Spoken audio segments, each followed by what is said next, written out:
Bhaja Shri Krishna Chaitanya Prabhu Nityananda Shri Advaita Gadadhar Shivasadi Gaur Bhaktavindam.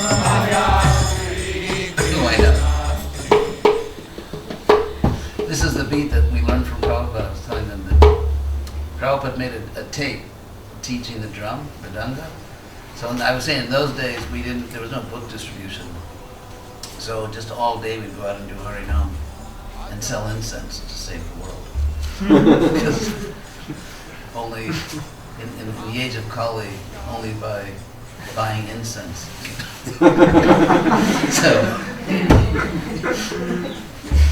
So when we joined, we would learn to play the drum, learn how to do Harinam. So then they played for the new devotees at Prabhupada tape, and we learned. Teeny, what was it? Teeny, teeny, ta, teeny, teeny, ta, dee, naka, dee, ja, dee. That was in 1969. I was very, very young.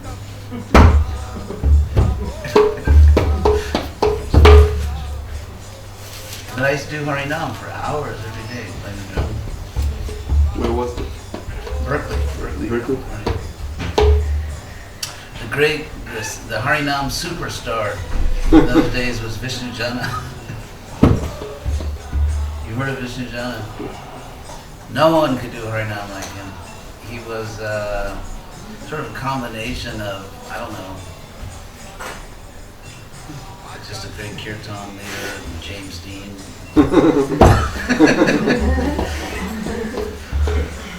Yeah, Vishnu Jana, he was big.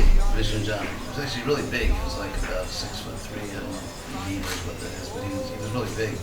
Very nice, very gentle, very kind, very strong. And he would go out there, and the drum was like really small on him because he was so big. And he would just play forever. He could play 10, 12 hours a day, never get tired, and always on the tips of his toes. He was so fired up, he was so enthusiastic, his feet were hardly on the ground. And he had a whole show he would do. I mean, those were like the most glorious days of Harinam. There's nothing like that, like Vishnu Jana.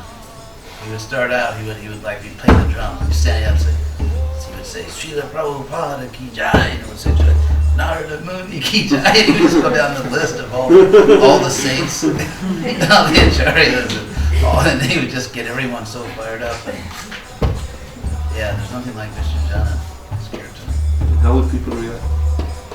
They liked it. He was like so charismatic, so magnetic.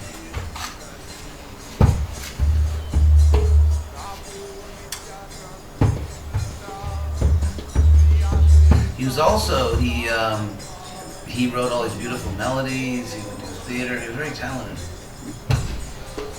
I think he sort of started like doing the Sunday play, and it was an amazing program back then. And of course he was with Tamal Krishna. So the first temple I visited was Los Angeles in the summer of Prem, summer of love, 1969. And Tamal was there, Vishnu Jana, Madhudvisa. Yeah, you didn't know these people, but they were, Madhudvisa, he just passed away last year. Prabhupada called him the Emperor of Sankirtan. He was like a Marine sergeant, he would in San Francisco, because I was in Berkeley, so we'd go over the bridge every day. So we couldn't collect enough money in Berkeley, it was just a college town, so we'd go to San Francisco, and then Madhudvisa, he was, he was just amazing. He would stand there for hours and hours and just play the same drum beat. He never played two drum beats. I mean, for like a year, for 8 hours a day, it was just one drum beat. But it was just so powerful. It was, he was just an amazing leader. And then Prabhupada took him to India. When Prabhupada went to India in 1970, And the movement just exploded there because Prabhupada took all what he called his dancing white elephants. They say, white elephant is useless to work, but it's good for an exhibition. So white elephants. he called the American devotees as dancing white elephants. So he Haribo. Hare Krishna, Hare Krishna. So he took Madhudvisa, and then he sent Madhudvisa to Australia. Madhudvisa in Australia, he made one of the greatest yatras, one of the greatest programs in the world in Australia. There were Sankirtan leaders, they were Bhakta leaders, everything. Prabhupada used to love to go to Australia to see Madhudvisa. And Madhudvisa was like a great showman. He would organize these amazing receptions for Prabhupada.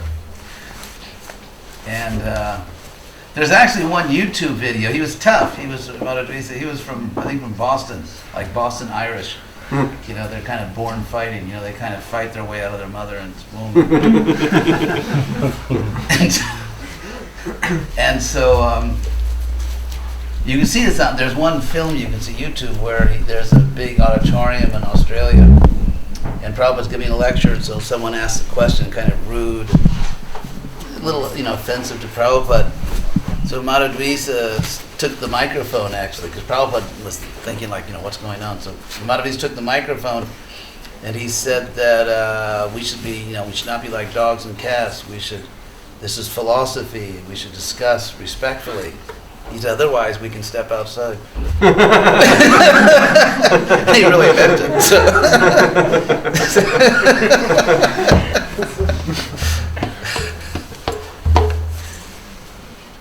Those were great days.